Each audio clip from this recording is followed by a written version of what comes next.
Alô, irmãos e irmãs em Cristo Jesus. Paz, graça e misericórdia seja com todos nós neste dia, que é o 21 de novembro, de 2022.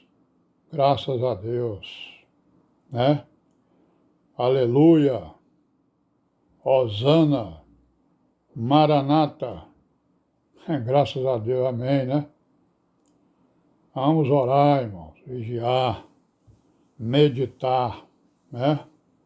Obedecer, vigiar. Amém, né? Graças a Deus. E vamos continuar aí com nossos videozinhos aqui, né? Falando aí sobre a história da igreja, né? Das igrejas, do catolicismo romano, né? E as suas filhas, né? E também da igreja, né? Do Senhor Jesus, que não tem nada a ver com essas, né? Com essas... Eu vou falar Babilônia aqui, mas o nome era outro, né? O nome que as escrituras chamam é de outra coisa. Sim, irmão, então nós estamos vendo aqui, nós terminamos de ver aqui, né, rapidamente a reforma luterana, né, a reforma feita por Lutero, né, que teve como base a Alemanha, não é isso? E ela se expandiu lá pelos países do norte da Europa, né? Então lá as igrejas lá, né, na maioria desses países aí, as igrejas protestantes, a maioria são luteranos, né? E todas elas são a religião oficial da nação e do país, né? Mas lá tem os católicos também, né? E outros, e a igreja deve estar por lá também, né? Com certeza, né? Para que o testemunho do Senhor Jesus possa ser multiplicado, né, pelas nações. Amém, né? Agora nós vamos falar rapidamente sobre a reforma lá na Suíça, né? O que acontece? A Suíça, desde o ano 1291, ela já tinha uma tradição de liberdade, né? Era um país livre que cultivava a liberdade dos seus cidadãos. Então eles tinham lá 3 cantões, né? Que formavam uma federação ou uma união federal em que cada cantão, né? Se desenvolvia, o quê? De forma independente, né? Livre, né? Como se fosse uma república, digamos, ou uma nação, né? Era autogovernada. Eles eram livres, né? Eram regiões, né? Cantões lá são grandes regiões. Digamos que sejam coisas semelhantes aos nossos estados, né? Então, na época da Reforma Luterana, a Suíça possuía 13 cantões, né? Na sua confederação. Então, era um país confederado, né? Digamos. E os soldados deles, né? Que a maioria eram mercenários. Mercenários por quê?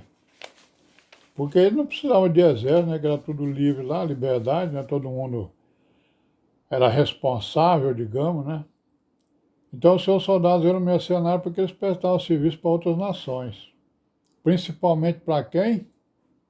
Para a igreja romana, né? Então os soldados eram mercenários suíços, eram requisitados em toda a Europa, inclusive pelo papado, né?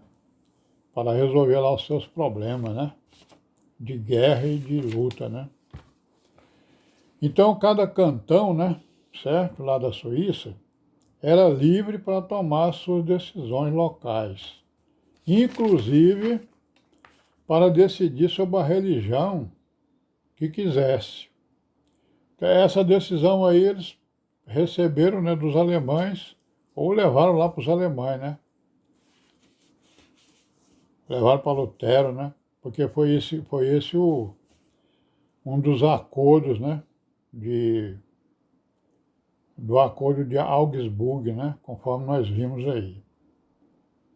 Então eles decidiam Cada cantão tinha a sua religião, decidia qual era a sua religião. Por isso, a reforma na Suíça estabeleceu livremente marcos legais, né, pelos seus governos locais e democráticos, certo? O humanismo, que nós já vimos aí, né, humanismo, né, até a filosofia do humano, do humanismo, ela foi grandemente difundida, né, lá na Suíça, no país. E se tornou a base da reforma deles, lá da reforma, né, religiosa protestante, reforma do cristianismo, digamos assim. E aí o que aconteceu? Como tinha liberdade, houve o quê? O aparecimento de 3 tipos de teologia, né, que apareceram lá na Suíça, certo? Teologia é o quê? Estudo de Deus, né? Estudo da religião de Deus, vai por aí afora. Ou as doutrinas de Deus, né? Certo? Então, lá por causa da liberdade, apareceram, então, 3 tipos de teologia, 3 tipos de doutrinas, né? Os cantões do norte, que a fala deles era alemã, né? A língua deles era alemã, eles seguiram um rapaz chamado Zwinglio, né? Certo?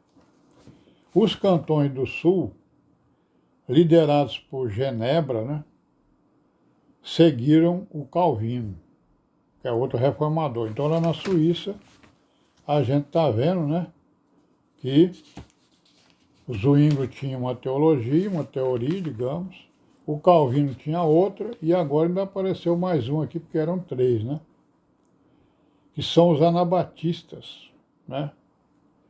Os anabatistas formaram outro movimento, né, a partir de Zurique, e se espalhou pela Suíça, pela Alemanha e pela Holanda, né?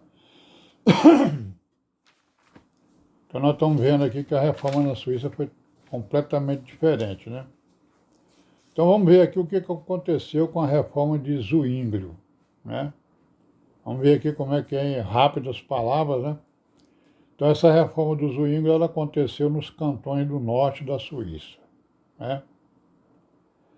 O nome dele era Huldreich Zwinglio. Ele viveu nos anos de 1484 até 1531, né? E entre os anos de 1506 e 1516, o que ele fez? Ele serviu ao papado na paróquia de Glarus, né? Ou Glarus, não sei, Glarus, né? Inclusive apoiando os mercenários, né? Apoiava os mercenários que faziam o quê? Somente quando ele estava a serviço do papado. Ou seja, ele criticava os mercenários pelo fato de vender a sua força de trabalho, né, para as nações lá da Europa. Ele só não criticava quando era para o Papa, quando era para a Igreja Romana, né? Então, entre 1516 e 1518, ele foi pastor, né, em uma cidade que era centro de peregrinação lá na Suíça.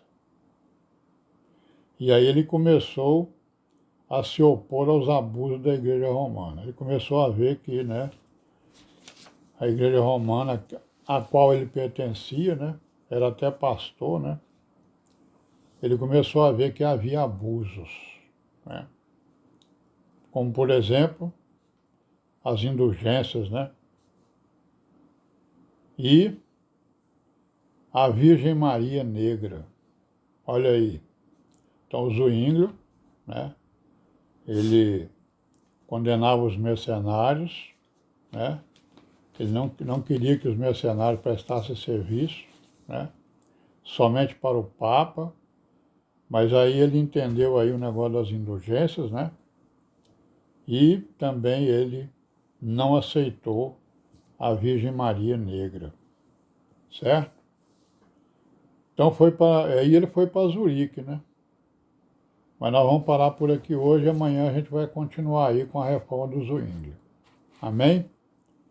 Pai seja com todos nós. Amém.